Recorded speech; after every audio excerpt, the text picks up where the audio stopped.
Mystère, mystère.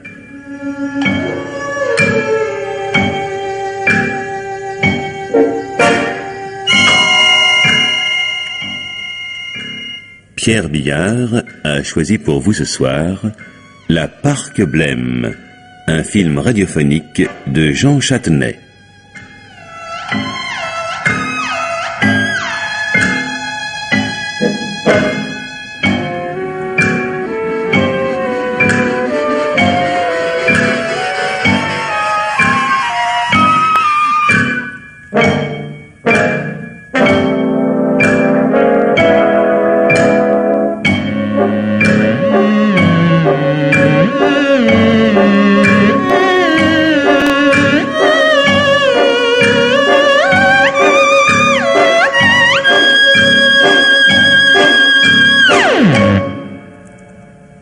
Élise, fermez la fenêtre. Vous voulez donc me faire crever de froid? Je vous rappelle que j'ai une jambe dans le plâtre et que je ne peux pas aller et venir comme vous pour me réchauffer. Enfin, Robert, vous ne voulez même plus regarder dans la longue vue? Pour voir quoi? Mais Ariane, votre femme, mon ami, suspendue au bout d'une corde au flanc de l'aiguille du palais, une paroi lisse comme ma main. Écoutez, mon petit, cette chose blanche comme le coton que vous voyez en ce moment par la fenêtre du chalet, ça s'appelle du brouillard. Ça supprime la visibilité et c'est assez froid pour coller une congestion pulmonaire à un invalide. Vous comprenez ça? Alors fermez cette fenêtre, sacré nom d'une pipe. Je vous trouve bien fragile, décidément. Chacun sa nature. Tout de même. Vous venez vous reposer à Saint-Martin-de-l'Arc en plein été et au bout de 8 jours, vous voilà déjà avec un péroné en morceaux et une menace de pneumonie. Qui a eu l'idée d'aller faire du ski sur le glacier du Dard avant-hier? Moi. Heureux de vous l'entendre dire. Et déçu de constater à quel point mon péroné vous pèse peu sur la conscience. Mais si, Robert. Je vous jure qu'il pèse. Et d'un poids énorme. J'essaie d'être gai, mais le cœur n'y est pas. Oh. Dites donc, vous, je ne voudrais pas être à la place d'Henri. Il faudrait savoir. Quand il est parti ce matin avec Ariane et Daniel, vous prétendiez que vous auriez donné cher pour y être à sa place. Non, je voulais dire que j'aurais aimé être en état d'escalader l'aiguille du palais moi aussi. Mais non de vous avoir pour épouse, comme ce pauvre Henri. Oh, mais la question ne se pose pas. Alors pourquoi en parler? Oui, vous avez bien raison. Eh bien, et Francine, qu'est-ce qu'elle fiche? Elle a bien dit qu'elle allait faire du thé, non? Si. Alors, il y a au moins 1 heure qu'elle est partie. Oh, j'ai une belle sœur charmante, mais d'une lenteur. Dites-moi, vous êtes toujours aussi désagréable quand vous fracturez un péroné? Élise, si j'étais vraiment désagréable, je vous promets que vous n'oseriez même plus ôter vos boules tiesses. Voulez-vous remettre du bois sur le feu, s'il vous plaît? J'ai froid. Oui. Et puisque le thé brûlant promis par la belle-sœur tarde à se laisser boire... Tout de suite, je n'ai pas de rancune. Oh, ce brouillard me donne envie de dormir. C'est vrai. Il nous a ôté notre seule distraction de la journée. C'était si cocasse de les observer tous les trois à la jumelle. Henri ne m'était jamais apparu si petit. Le 1m85 d'Henri et sa capacité thoracique vous ont attiré dans la trappe du mariage. Mais de temps en temps, vous vous réjouissez de le voir minuscule. Ça vous rassure? Jaloux. Comment ça, moi? Mais mettez-moi à côté d'Henri au pied de l'aiguille du palais, reculez-vous de 100 mètres, et dites-moi lequel de nous deux est le plus grand. Vous êtes jaloux d'Henri, Robert. Parce que c'est à la fois un costaud et un grand avocat. Oh. Et que vous n'êtes, vous, qu'un obscur chirurgien dentiste d'1m70. Je pourrais vous répondre qu'Henri ne m'a jamais vu en posture ridicule dans son cabinet. Alors qu'une fois par an, je vois dans mon fauteuil l'avocat célèbre vert de peur, dès que ma fraise commence à ronronner. Ou bien qu'étant moi-même l'époux d'une romancière à succès, la célébrité de mes amis m'indiffère. Enfin, de toute façon, si je devais être jaloux de quelqu'un en ce moment, eh bien, ce ne serait pas d'Henri. Et de qui alors? De mon beau-frère, Daniel Fürst. Le mari de la femme qui a quitté cette pièce il y a plus d'1 heure en prétendant qu'elle allait me préparer un thé bouillant. Daniel n'est ni un costaud ni un avocat célèbre, mais il a beaucoup plus de succès qu'Henri auprès des dames. Je ne m'en plains pas. Oui, ben moi je pourrais m'en plaindre. J'aurais pu voir d'un mauvais œil Ariane partir avec lui et Henri.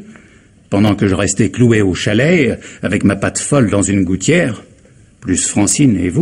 Daniel sait que nous avons une excellente longue vue, avec laquelle nous pouvons les observer pendant toute leur ascension. Sauf en cas de brouillard. C'est tout de même pas lui qui a commandé le brouillard. La météo est avec lui. Les hommes qui plaisent aux femmes ont toujours une veine insensée. Ils croient à leur succès. Ce n'est pas de la veine, seulement de l'optimisme.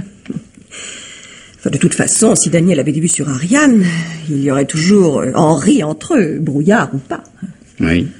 Et si Henri décidait de fermer les yeux? Henri a un faible pour ce garçon.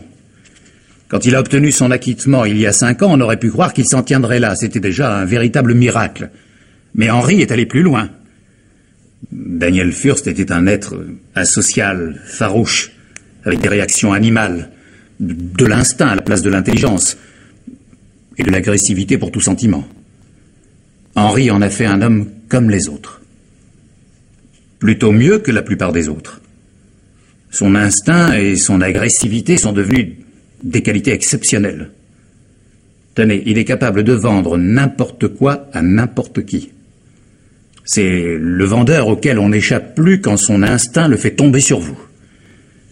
On se l'arrache dans les parfums, la confection, les aciers spéciaux, l'automobile. Il n'a pas 30 ans et il va se mettre à son compte. Et il ne sait pas encore ce qu'il vendra, mais c'est vendu d'avance. Et tout ça grâce à qui? Grâce à Henri. Henri qui me l'a présenté il y a 5 ans, qui lui a fait connaître ainsi Ariane, ma femme, et Francine, sa sœur, et qui en a donc fait accessoirement mon beau-frère. Voilà. Mais enfin, pourquoi est-ce que vous me racontez tout ça, Robert? Mais parce que ça me semble exemplaire. Un garçon de 24 ans comparé devant les assises sous l'inculpation d'assassinat sur la personne de son père adoptif, excusez du peu. Son avocat lui sauve la tête et fait de lui, en 5 années, l'enfant prodige de la civilisation industrielle. Ce n'est pas mal, non? Mais vous êtes jaloux de lui, mon ami. Oh, ne me dites pas, si je devais être jaloux de quelqu'un, ce serait de Daniel. Mais vous l'êtes comme un enragé. Ce que je me demande, c'est pourquoi vous l'avez laissé partir avec Ariane. Est-ce que je pouvais faire autrement? D'ailleurs, j'ai confiance en Ariane. La question n'est pas là. Alors, où est-elle? Comment vous dire? C'est un certain sentiment d'injustice, vous comprenez? Et vous, Élise, est-ce que vous n'avez jamais douté de l'innocence de Daniel? Henri n'en a jamais douté une seconde. Mais vous? Henri connaissait l'affaire dans ses moindres détails.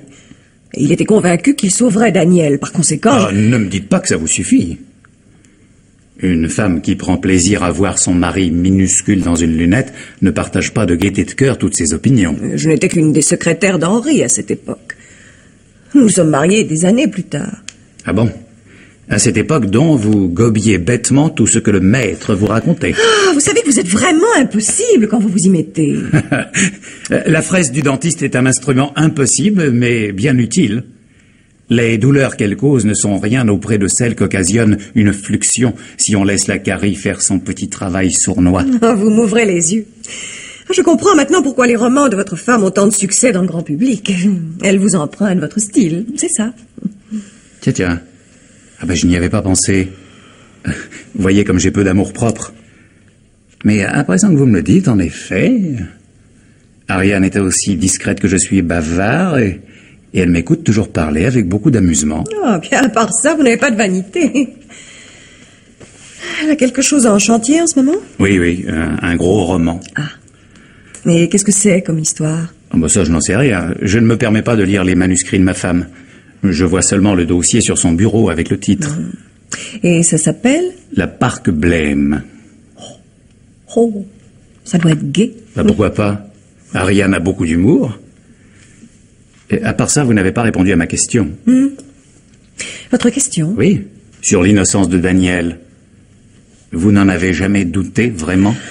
Vous m'ennuyez. Ça n'est pas une réponse.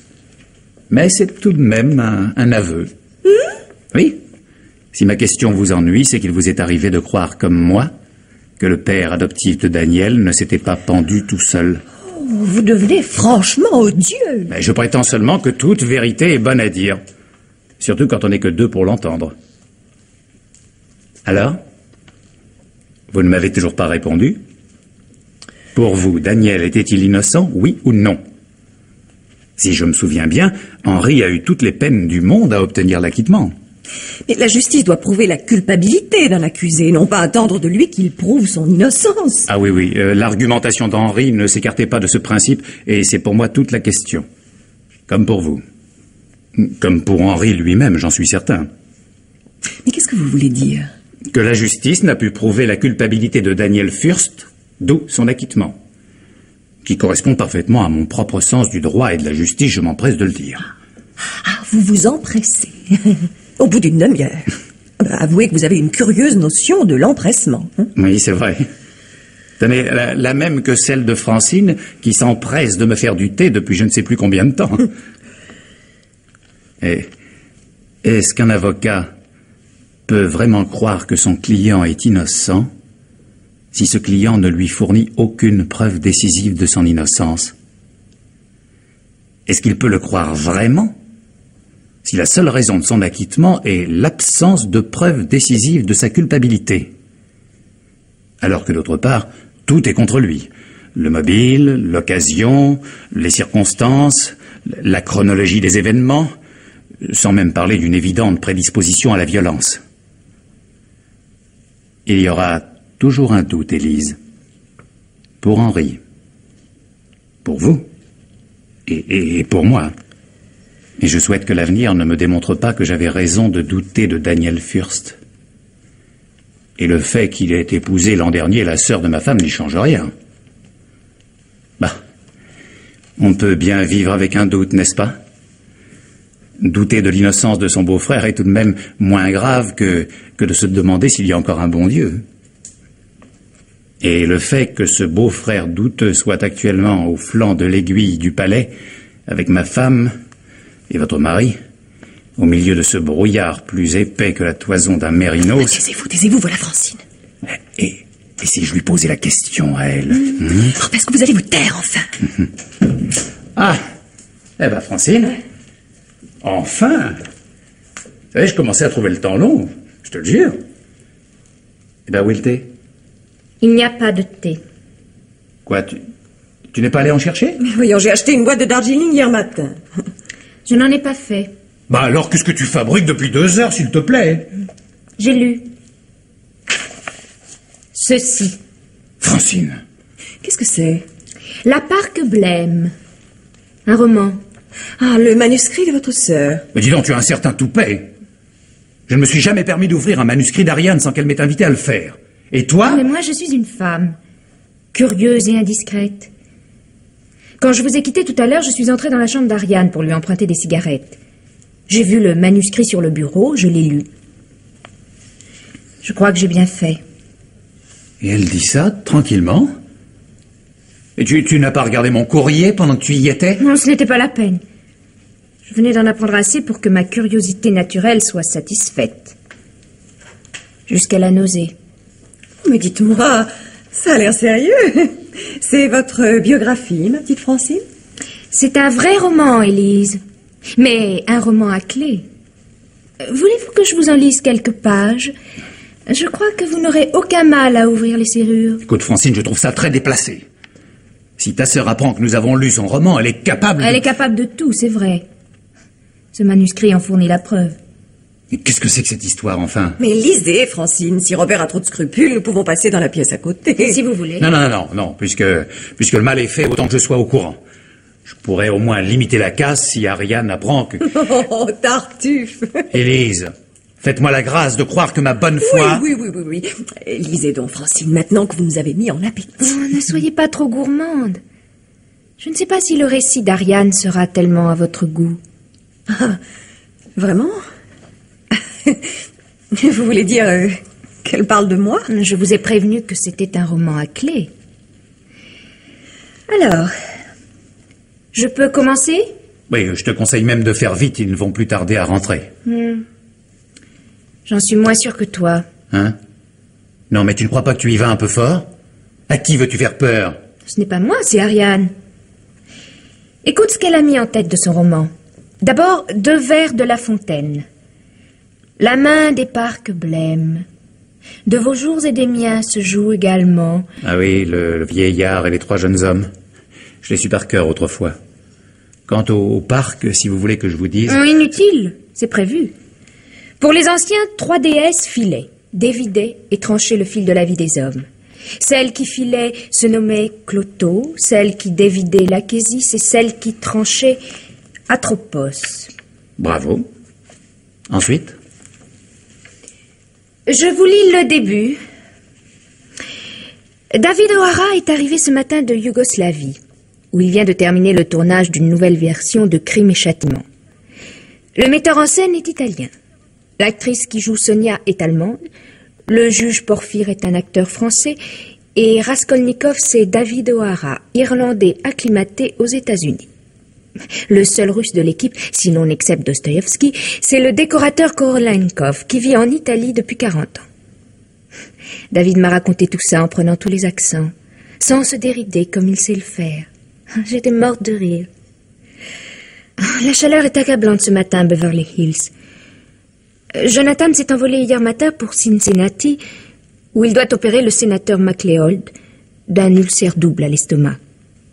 Je suis donc sans mari, comme David est sans femme, puisqu'il a laissé ma sœur, Ava, en France, à Saint-Tropez, où il ira la rejoindre la semaine prochaine. Il est revenu seul en Californie pour discuter les conditions de son prochain film avec Grégory et ses associés. Il retourne ensuite en France jusqu'à la mi-septembre, puis il reviendra ici pour commencer à tourner. Le temps va me paraître terriblement long jusque-là. Hier encore, quand j'ai accompagné Jonathan à l'aéroport, imaginez que je deviendrais 24 heures plus tard la maîtresse de David O'Hara, mon beau-frère, m'aurait semblé aussi absurde que de me voir abandonnant Jonathan pour entrer dans un couvent de carmélites. Je suis cependant la maîtresse de mon beau-frère David depuis aujourd'hui. Il est bientôt minuit. David avait un dîner avec Grégory et Romero, le metteur en scène qu'ils ont choisi.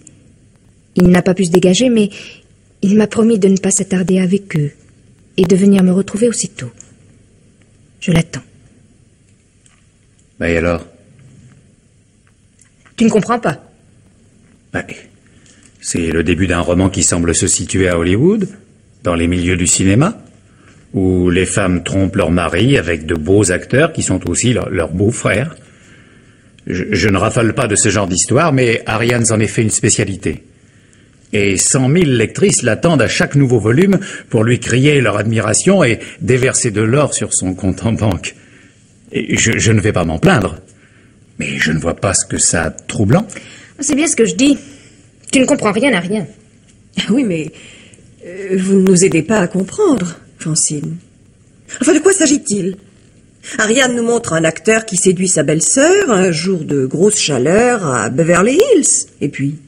lis-nous la suite, on va peut-être deviner. Je ne peux pas tout vous lire, ce serait beaucoup trop long. Mais je peux vous donner la distribution du roman d'Ariane. Avec le pédigré des principaux personnages, peut-être que ça deviendra plus clair pour tout le monde. Mais oui, c'est sans doute la meilleure solution. Il y a dans l'ordre Kay Dawson, la narratrice. C'est une femme d'une 30aine d'années, mariée à un chirurgien qui en a 40, le docteur Jonathan Dawson. Jonathan gagne beaucoup d'argent, mais Kay ne veut pas rester inactive. Elle est dessinatrice de mode.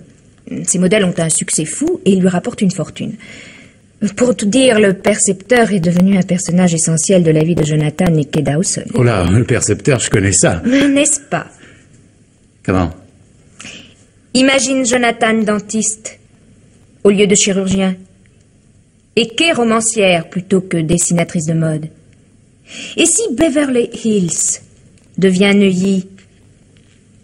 Ce sont des choses que tu peux imaginer tout de même, Robert. Non mais qu'est-ce que tu veux dire? Continuez, Francine, ça devient très amusant. Je vous l'avais promis. Venons-en à David O'Hara, qui est en fait le personnage principal du roman. C'est un acteur de 29 ans, qui a eu un début de carrière très difficile. Il a été mêlé à une sale histoire. Il vivait avec une petite comédienne qui s'est jetée en voiture à la mer, du haut des falaises de Big Sur, en sortant d'un dîner chez un scénariste de leurs amis. O'Hara a juré qu'elle était montée seule en voiture. Mais les mauvaises langues ont prétendu que c'était lui qui l'y avait poussée, avant de jeter la voiture du haut de la falaise. Il aurait agi sous l'empire de la drogue. Enfin, vous voyez l'histoire. Les ligues de vertu se sont aussitôt mobilisées et, malgré son acquittement par la justice officielle, O'Hara se voit claquer au nez les portes de tous les studios. Mais est-ce qu'il y a un avocat dans le roman d'Ariane?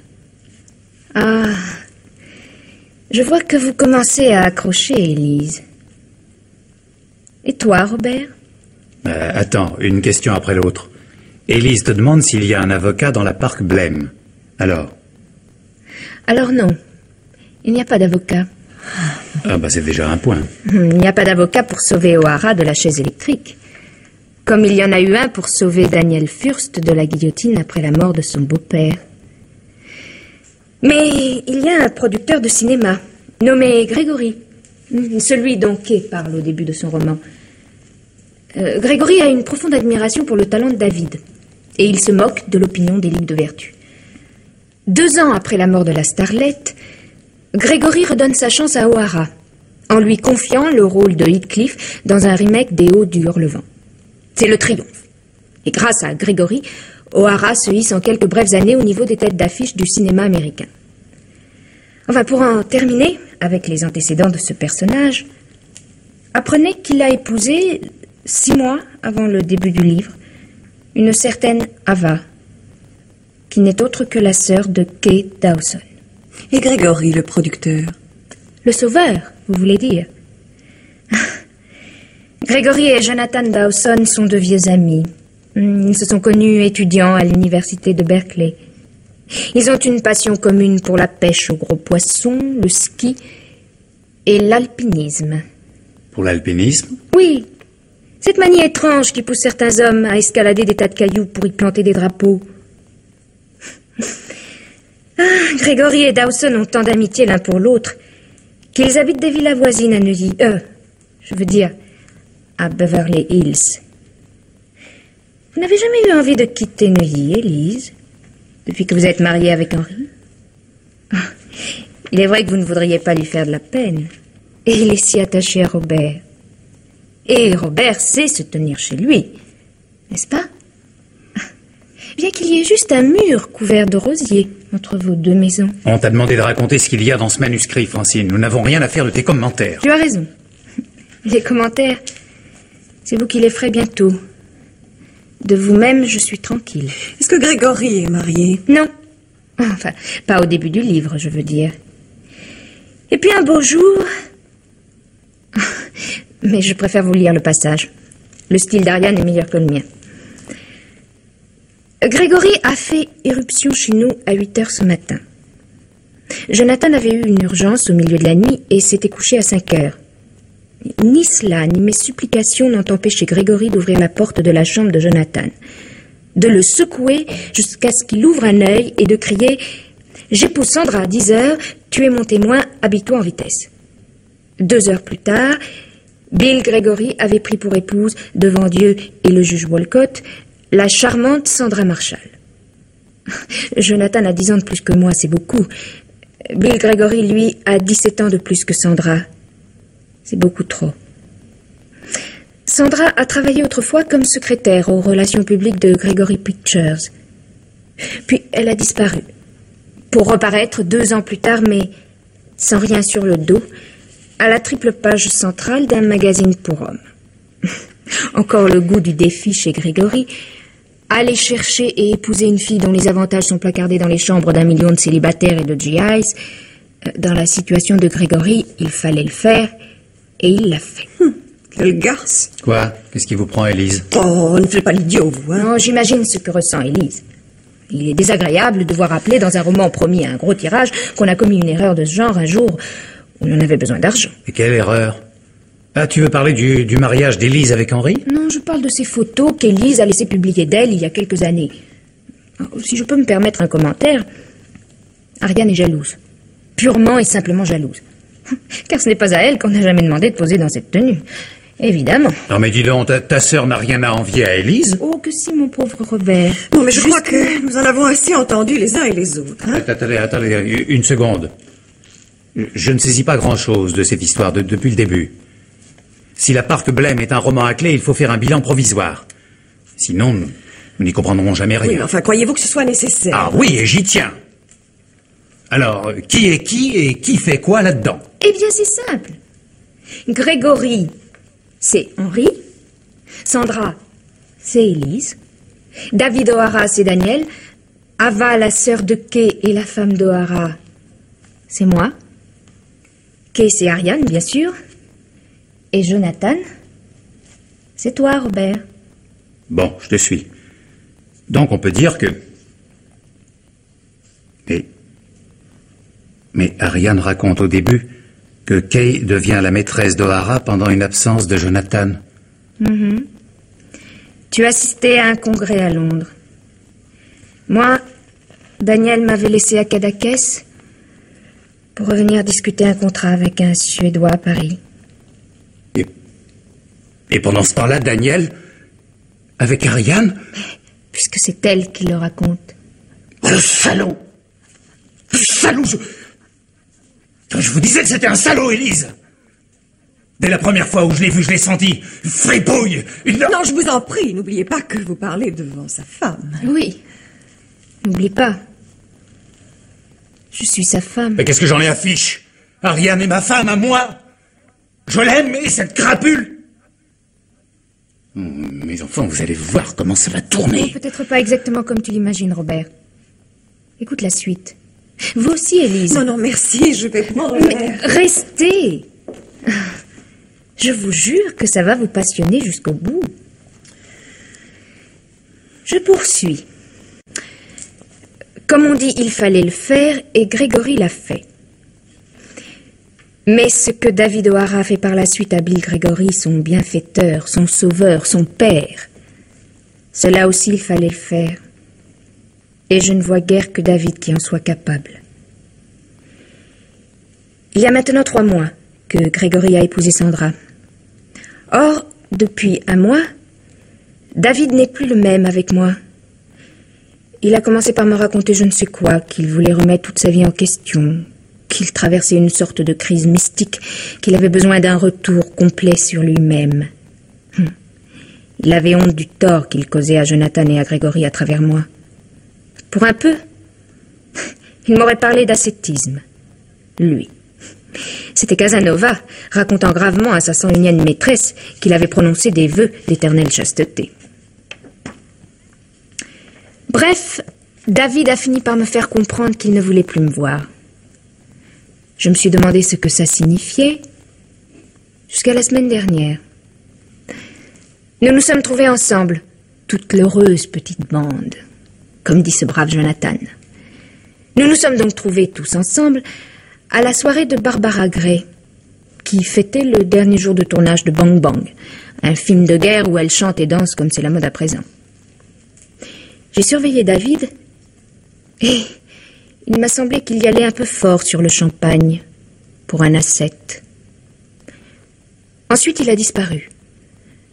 Je l'ai cherché discrètement et je l'ai retrouvé dans le temple de l'amour.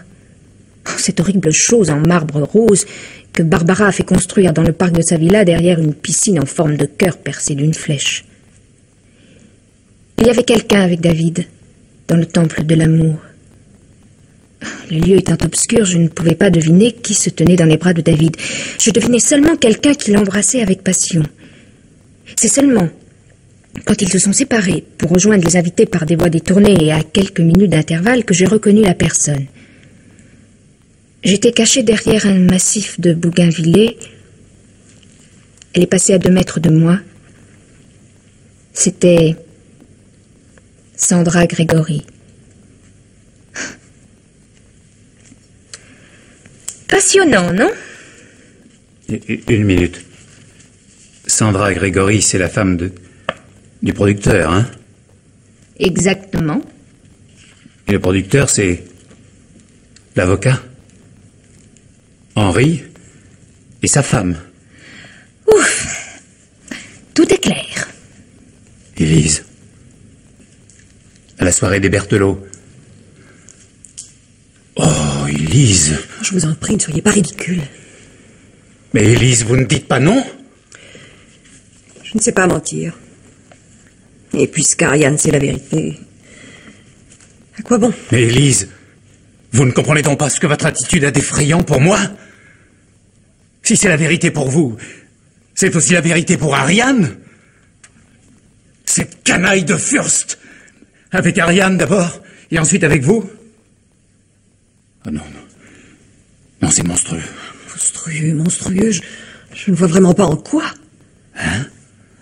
Daniel a 10 ans de moins que vous. Et 15 ans de moins qu'Henri. Vous êtes des hommes arrivés et lui est encore en route. Il est beau garçon. Quand il regarde une femme, elle n'ose pas tout de suite regarder son mari. J'ai de l'affection pour Henri. Il me rend heureuse. Et Ariane est heureuse avec vous, mais j'aime Daniel. Et Ariane l'aime toujours. Sinon, est-ce qu'elle aurait pris la peine d'écrire ce livre? Élise. Enfin, pensez tout de même à votre tour que vous parlez devant sa femme. Oh, moi, vous savez... Comment vous... Mais vous ne l'aimez pas? Daniel. Quelle femme pourrait ne pas l'aimer? Ah, vous parlez très bien de lui, Élise. Mieux que Sandra ne parle de David dans le récit de Kay. Et Francine? Et vous? Eh bien? Il n'est jamais question de vous dans le roman d'Ariane. Tiens, vous vous en apercevez. C'est curieux, n'est-ce pas? Et pourtant, David O'Hara a épousé la sœur de Kay. Elle a même un nom. Ava. Et il en est à peine question. Ah, on se demande vraiment pourquoi et comment David a épousé cet ectoplasme. Je ne vois qu'une explication. C'est celle que donne Kay, l'une des rares fois où elle parle d'Ava dans son récit. Tenez. Voici la page. Ah, elle est d'ailleurs intéressante à un autre titre. Comment David O'Hara a-t-il pu s'attacher à cette oie blanche au point de l'épouser? On s'accorde à me trouver plus jolie qu'elle, bien que je sois son aînée de 5 ans. Et côté sex appeal, elle ne soutient pas une seconde la comparaison avec Sandra. Alors, elle aime David. C'est la seule explication possible. Elle ne l'aime pas comme je l'aime, comme l'aime Sandra. Elle n'est pas folle de lui, comme nous. Sa passion n'est pas excessive ni féroce comme la nôtre. Je la crois même incapable de vraie jalousie. Elle l'aime comme une petite fille aime le bon Dieu, avec un abandon total, une confiance absolue. Et Casanova en personne restait sans armes devant cette sorte d'amour. Il l'avoue dans ses mémoires. Et David a bien le cœur aussi tendre que l'évadé des plombs de Venise. Il est probable, cependant, que David finira dans un endroit qui ressemblera, d'une façon ou d'une autre, aux plombs de Venise, à la Bastille ou à Sing Sing. Car je viens de découvrir que, malgré l'émouvante affection qu'il porte à Ava, ma sœur et son épouse légitime, David est décidé à commettre un meurtre pour les beaux yeux de Sandra Grégory. Un meurtre? En traduisant, ça voudrait dire que Daniel est prêt à commettre un meurtre pour les beaux yeux d'Élise? Non, mais Ariane est folle. Elle disait la vérité jusqu'ici, mais maintenant... Et pourquoi commencerait-elle à mentir brusquement, s'il vous plaît? Mais parce que je vous dis qu'elle est folle. Folle de jalousie, ça crève les yeux. Et elle l'avoue, par conséquent... Un instant. Je suis sûr, moi, qu'elle continue de dire la vérité. Je vous ai dit tout à l'heure que je souhaitais n'être jamais confirmé dans le doute que je garde au sujet de Daniel, depuis la mort de son beau-père, et malgré son acquittement aux assises. Il semble bien, malheureusement, que ça se confirme. Vous êtes odieux, Robert. Que dit le roman à propos de cette tentative de meurtre, Francine? Kay raconte qu'elle avait pris l'habitude de surveiller la villa des Grégory, depuis qu'elle connaissait la liaison de David et de Sandra. Une nuit, elle a vu David s'introduire dans le jardin des Grégory. Or, Bill Grégory était chez lui, cette nuit-là. David n'allait donc pas rejoindre Sandra. Kay l'a vu qui pénétrait dans le garage. En pleine nuit. Et de sa fenêtre. Oh, elle a vraiment une vue extraordinaire. La nuit était très claire. Et elle m'a fait acheter une paire de jumelles au mois de mai, sous prétexte que c'est indispensable pour admirer en détail les monuments historiques. Vas-y, Francine. Le lendemain, Grégory part pour la montagne, au-dessus de San Francisco. Il va faire du ski. En route, sa direction cède et la voiture s'en va dans le décor. Par miracle, il s'en tire indemne. Oh, vous voyez bien, Élise. Non, non, elle ment. Elle se sert de l'accident qui est arrivé à Henri pour faire croire que Daniel... Henri a perdu une roue sur l'autoroute du Sud en allant à Lyon à 180 à l'heure.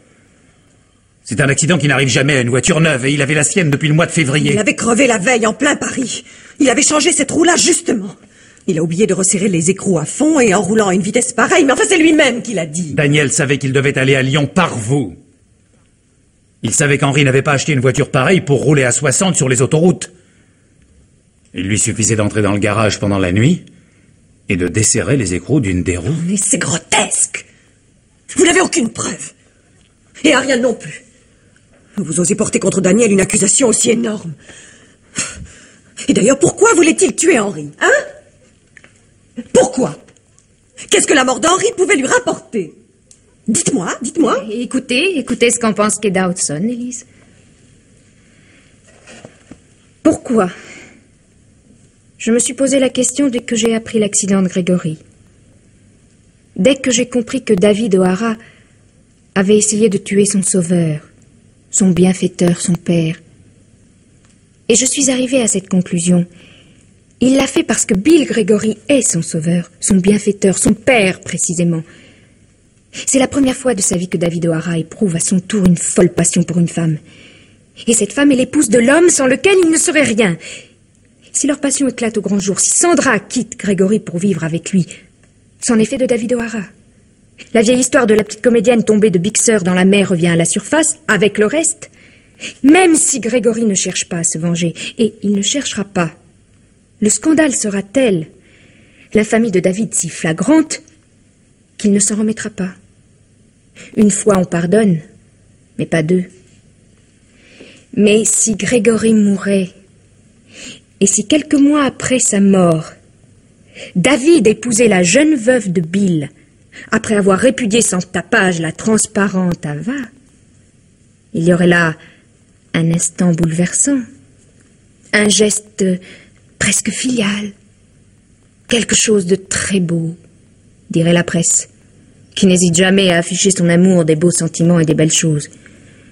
Oui, il est urgent pour David O'Hara que Bill Grégory disparaisse. Un accident peut manquer, un autre peut réussir. Et les ligues de vertu elles-mêmes sont impuissantes devant l'accident stupide.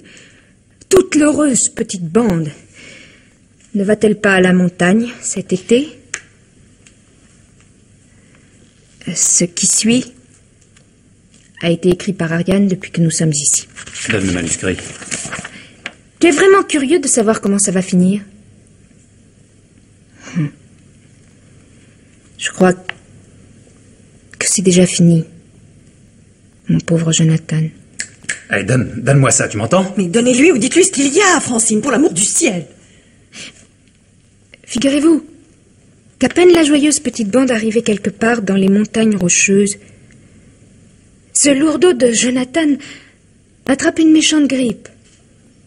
Or, une expédition en montagne était prévue. Le guide retenu, le temps superbe. La bonne Ava se dévoue, donc, pour tenir compagnie à Jonathan, et ils partent sans eux. Ah, Sandra est restée, elle aussi. Oui, à vrai dire, elle aime la montagne tant qu'il ne s'agit pas de grimper derrière Henri. Et puis, David fait l'impossible pour ne pas la compromettre. Il lui aura soufflé de ne pas bouger du chalet. Plus tard, ils auront bien le temps de se promener en montagne ou sur la plage, tous les deux, la main dans la main ou tendrement enlacés. Oui, bon, passe là-dessus. Et qu'est-ce qu'elle dit, Ariane? Qu'est-ce qui va se passer? C'est la fin du récit de Kay.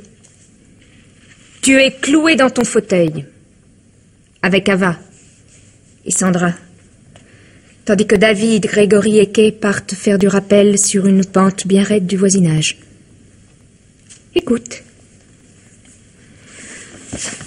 Je sais ce qu'il compte faire.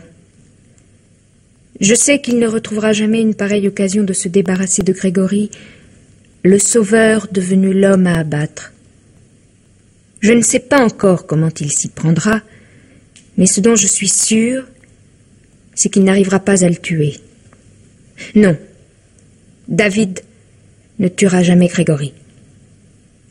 Parce que je connais d'avance la formation de notre cordée. Le guide se placera en tête, ensuite viendra Grégory, le plus expérimenté de nous trois, qui a fait toutes les grandes classiques d'Europe et d'Amérique, puis moi, parce que je suis légère, et que je ne risque pas de les entraîner si je dévisse. Et enfin David, qui n'a rien d'un alpiniste chevronné, mais qui est leste comme un chat et qui a un aplomb de tous les diables. L'idéal serait qu'il y ait du brouillard.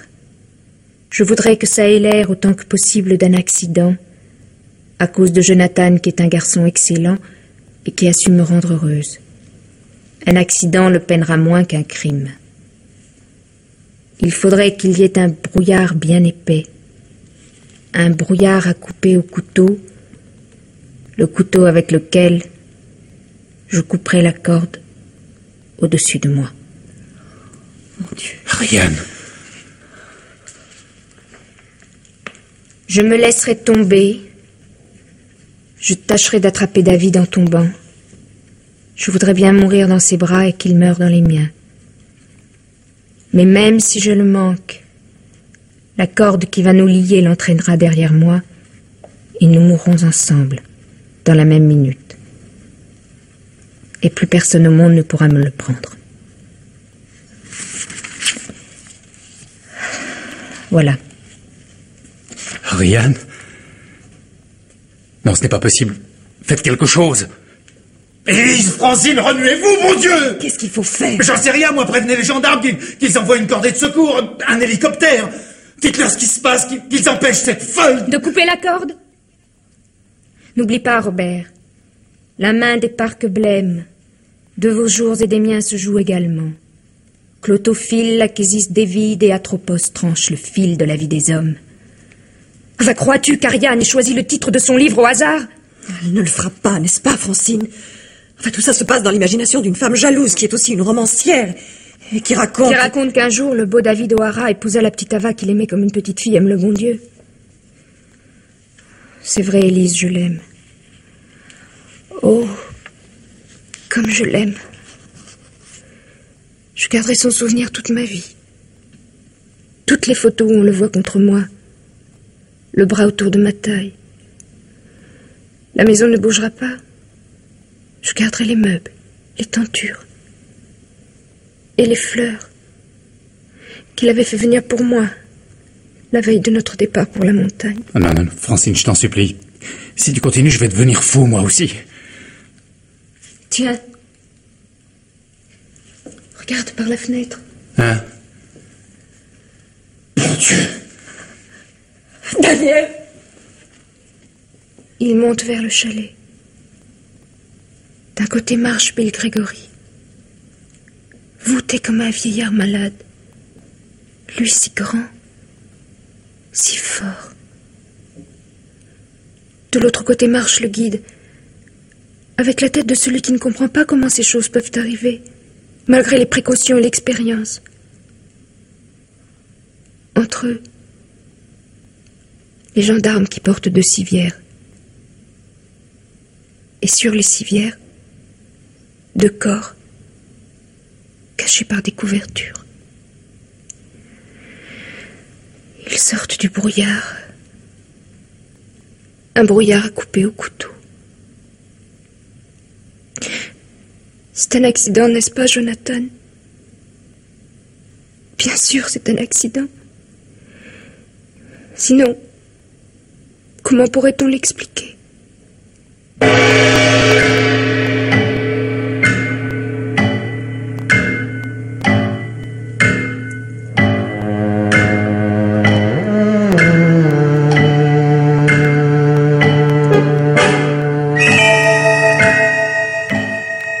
Pierre Billard vous a présenté ce soir La Parque Blême, un film radiophonique de Jean Châtenay avec Pierre Fromont, Maria Tamar et Evelyne Dandry. Prise de son Robert Pirel, collaboration technique Yvette Hubeau, bruitage Jean-Jacques Noël, assistant Pierre Baudin, réalisation Pierre Billard.